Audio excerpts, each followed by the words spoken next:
cheio de calor humano. Tenho falado muito para meus colegas, obrigado. Tenho falado muito para meus amigos que moram em outros estados. O Amazonas é repleto de calor humano. Calor humano aqui bate 40 graus à sombra. Mas é um privilégio estar aqui e compartilhar com os irmãos esses momentos. Queria convidar os irmãos a abrirem as suas Bíblias. O texto que eu escolhi é um texto realmente voltado para a celebração da ceia. E como daqui a pouco os irmãos estarão celebrando a ceia do Senhor, é um privilégio a gente poder falar e estudar um pouco sobre essa que é uma das ordens preciosas, uma das ordens mais queridas que Jesus Cristo deixou para nós. O texto se encontra no Evangelho de Jesus Cristo, segundo nos escreveu Mateus, capítulo 26.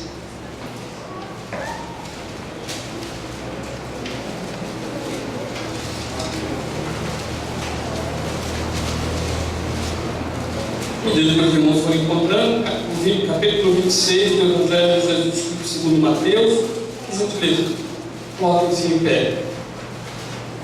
Nós vamos ler do verso 17 até o verso 30. Eu sempre falo que ler a Bíblia é um privilégio. Se você estiver sentado, estiver com alguém ao lado, e por alguma casa não tem uma Bíblia, ou não está conseguindo, compartilhe a sua Bíblia com essa pessoa. A Bíblia também existe para ser compartilhada.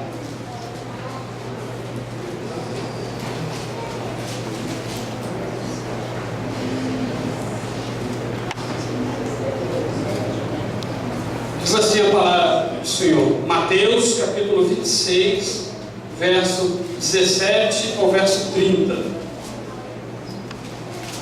É o relato da celebração da ceia.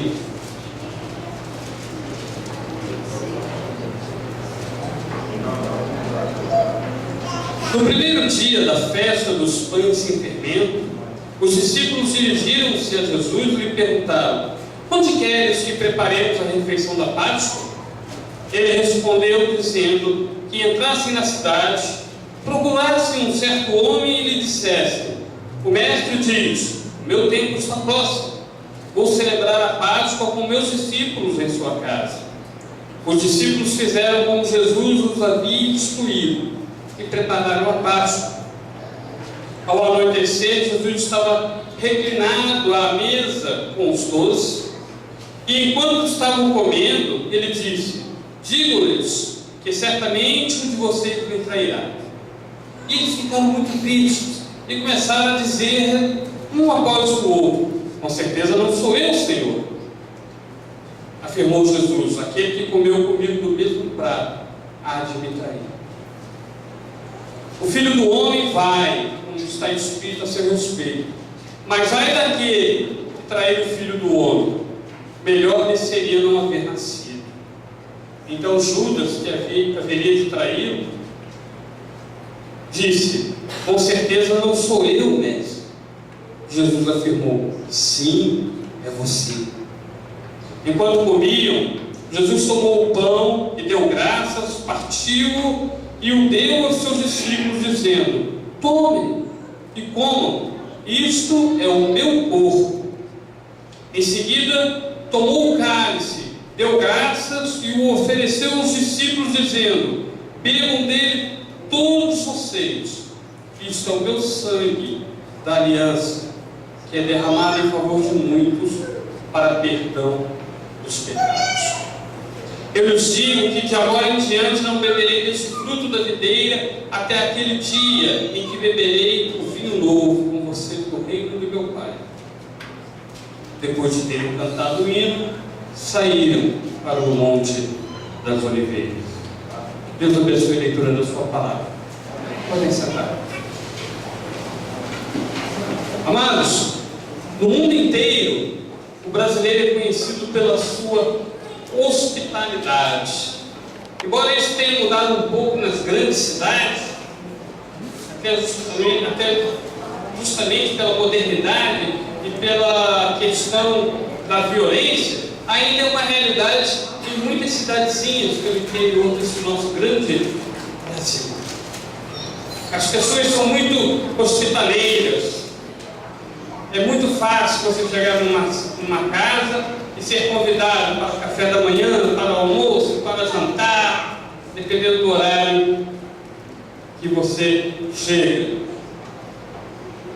E não importa o tamanho da casa, não importa a condição social da família, as pessoas sempre são carinhosas, receptivas. A mesa seja grande ou pequena, sempre há lugar. Nós estamos aqui diante da mesa do Senhor. A ceia nada mais é do que a mesa de Cristo.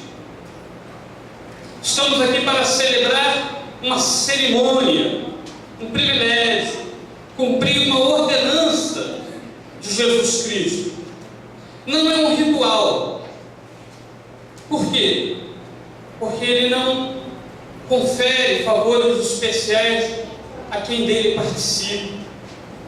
Um ritual você o faz para alcançar determinado objetivo, se purificar, se tornar mais santo. A celebração da ceia não é assim. Se alguém participa da ceia pensando, eu vou ser uma pessoa mais pura, eu vou ser um crente melhor, eu lamento informar, mas isso não acontece. A celebração da ceia não confere graça, não salva ninguém.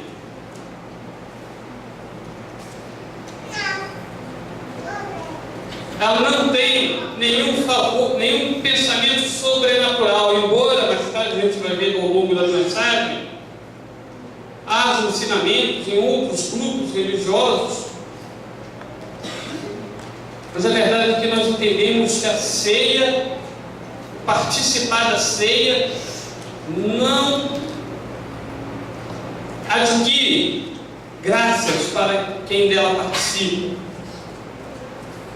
não confere favores, privilégios, ou mesmo a salvação, mas é um privilégio de quem tem Cristo no coração participar da mesa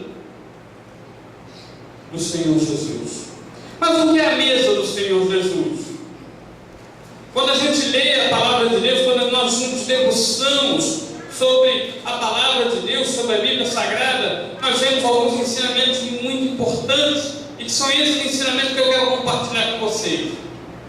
E o primeiro ensinamento diz que a mesa do Senhor Jesus Cristo nada mais é do que um sinal de esperança.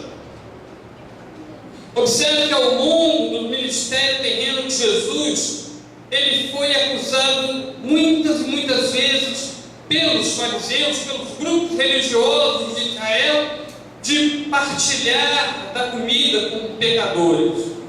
Para o judeu, por exemplo, não se envolvia com determinadas pessoas, publicanos, gentios. Mas Jesus foi acusado muitas vezes disso. Olha só o que nos diz Marcos, capítulo 2, verso 16. Quando os mestres da lei, que eram os fariseus, o viram comendo com pecadores e publicanos, perguntaram aos discípulos de Jesus: por que ele come com publicanos e pecadores? Um outro texto, lá em Lucas, capítulo 5, os versos 30 e 31, nós vemos assim registrado: mas os fariseus e aqueles mestres da lei, que eram da mesma facção, queixaram-se aos discípulos de Jesus: por que ele come? Por que vocês comem e bebem com publicanos e pecadores? Jesus respondeu: não são os que têm saúde e precisam de médicos, mas sim os doentes.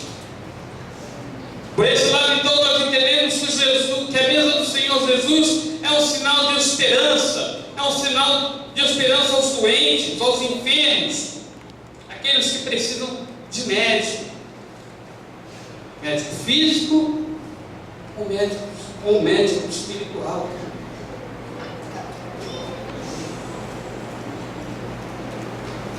A mesa de Jesus Cristo é um sinal de esperança aos famintos, aos excluídos, aos marginalizados. Eu sempre falo pelas igrejas que eu passo, e eu falei aqui quando eu celebrei a ceia do domingo passado, se não me engano, a ceia do Senhor, ela não é exclusivista, ela não exclui. Embora em nossas igrejas batistas nós celebremos a ceia, e quem participa da ceia são membros da igreja, em plena comunhão com a sua igreja, da mesma fé e mesma ordem, a ceia do Senhor Jesus não é exclusivista, ao contrário, ela é inclusiva, ela convida as pessoas a se fazerem discípulos de Jesus e assim partilharem do pão e do cálice. Não é uma mesa presbiteriana, batista, assembleiana, não é uma mesa denominacional,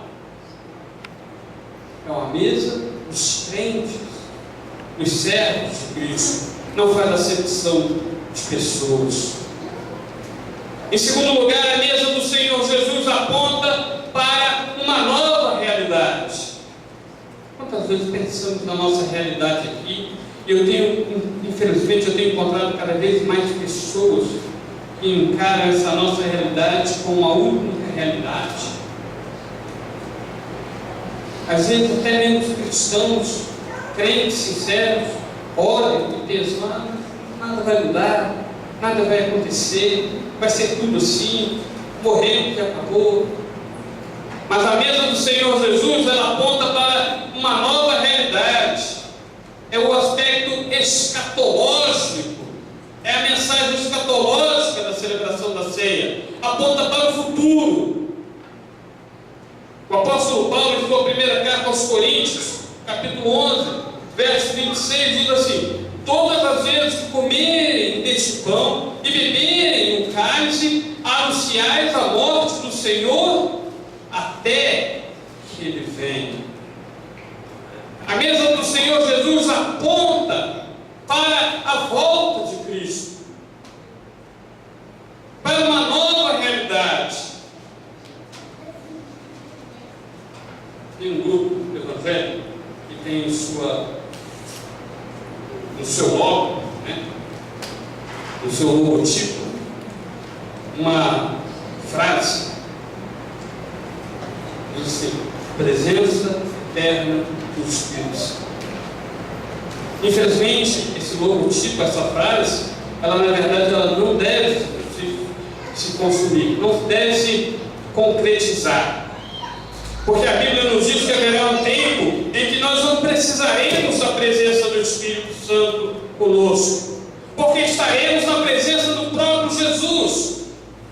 O Espírito Santo veio como consolador, ele veio para nos testemunhar, para nos levar a Cristo. Chegará o tempo em que este Jesus irá voltar. A Bíblia assim nos afirma. Nós não precisaremos mais da presença do Espírito Santo. Por quê? Porque estaremos na presença do noivo. Haverá um tempo em que não teremos mais necessidade de celebrarmos a ceia do Senhor Jesus. Por quê? Porque a celebração da ceia do Senhor Jesus é um memorial, implica em uma recordação. A ordem para celebrarmos a ceia é que façamos isso em memória dele, ou seja, nos recordando de Cristo. Mas um dia estaremos diante dele face a face, então não haverá mais necessidade de recordarmos. Não teremos mais necessidade de celebrar a ceia.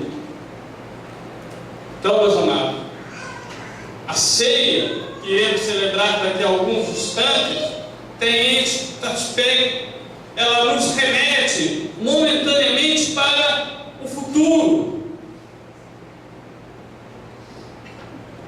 Podemos vislumbrar a pessoa de Cristo, o nosso Senhor e Salvador. que um dia Ele irá voltar para nos buscar. Em terceiro lugar, a ceia da mesa do Senhor Jesus é uma recordação da sua vida, da vida de Cristo. Lucas afirma: fazer isto em memória de mim. Jesus falando. É a mesma expressão que Paulo usa quando ele direciona, quando ele orienta os irmãos da igreja de Corinto a celebrarem a ceia. Nós temos alguns elementos, nós temos o pão. Este é o meu corpo oferecido por vós. Nós lemos em Lucas capítulo 22, verso 19.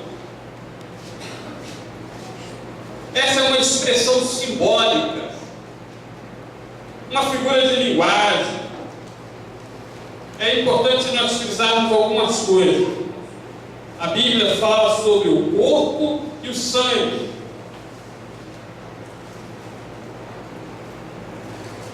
É uma figura de linguagem, uma expressão simbólica. Pão não se torna corpo de Cristo. O cálice não se torna sangue de Cristo, mas ele simboliza, o pão simboliza o corpo de Cristo, rasgado, moído, dilacerado na cruz pelos nossos pecados. O cálice simboliza o sangue de Jesus derramado na cruz.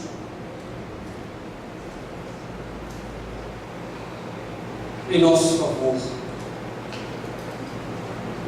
Para nós, a ceia, como eu falei, é um memorial.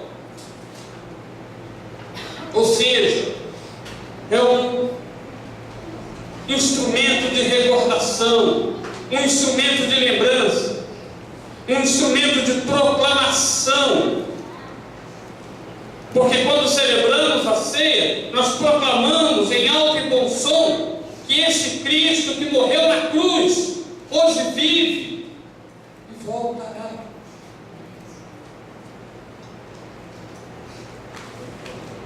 Foi derramado em favor de muitos.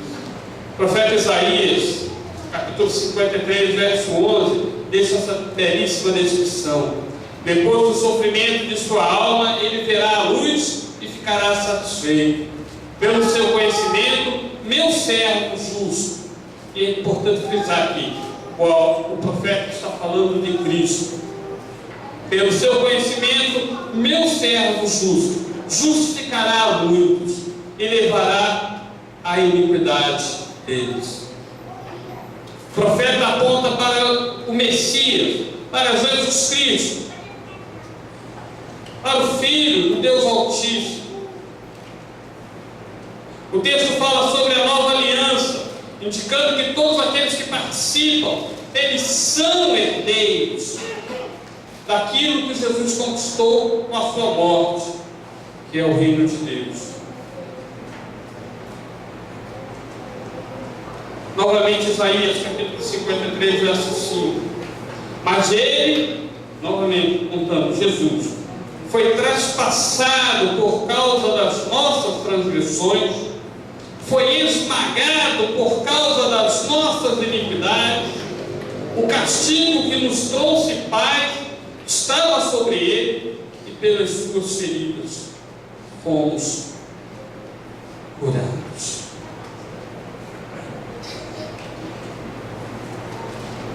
Raramente fazemos isso em nossas igrejas, em qualquer outra igreja, é difícil ver isso, mas seria interessante quando celebrar a ceia, nós fazemos um exercício mental, fecharmos os nossos olhos e imaginarmos um instante de frio, o que é sofrer a mais terrível das mortes.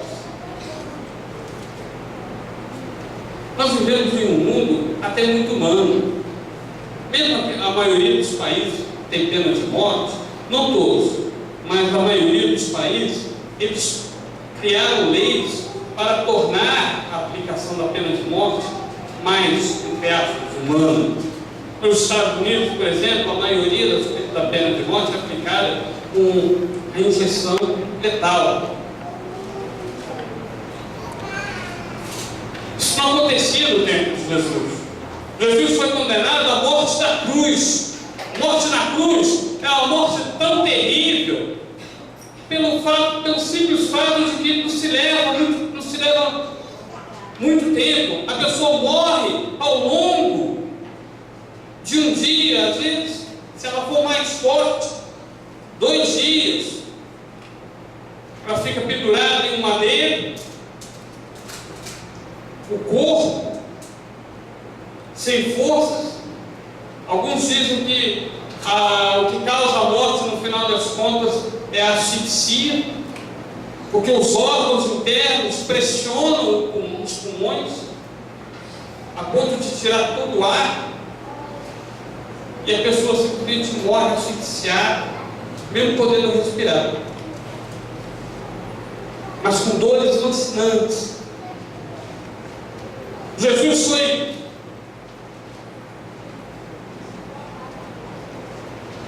castigado,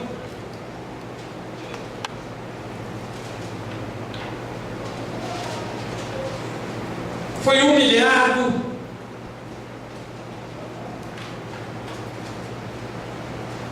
carregou a sua cruz, recebeu uma coroa de espinhos na fronte, foi esturrado. O justo sofreu por nós.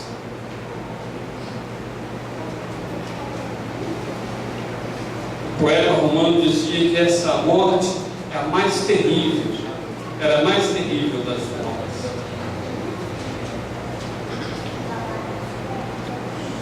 Agora, como podemos honrar a memória de Jesus? Celebrando juntos a ceia do Senhor, constantemente nos recordando dos seus ensinamentos e principalmente obedecendo os seus mandamentos e fazendo a sua santa e soberana vontade. Eu quero encerrar dizendo que, ao participarmos da ceia do Senhor Jesus, nós nos envolvemos com o destino de Jesus. E isso nos faz verdadeiros participantes de um estilo de vida que culminou com a sua morte. Às vezes nós não temos consciência disso, mas a verdade é que no momento em que passamos a servir a Jesus, no momento em que o recebemos como único e suficiente Senhor e Salvador da nossa vida, no momento em que partilhamos da sua mesa, nós nos tornamos participantes de um estilo de vida que acabou levando à morte. Ele se fez odioso ao mundo, e assim também nós nos fazemos odiosos ao mundo. A maneira que o mundo odiou, o mundo nos odiará.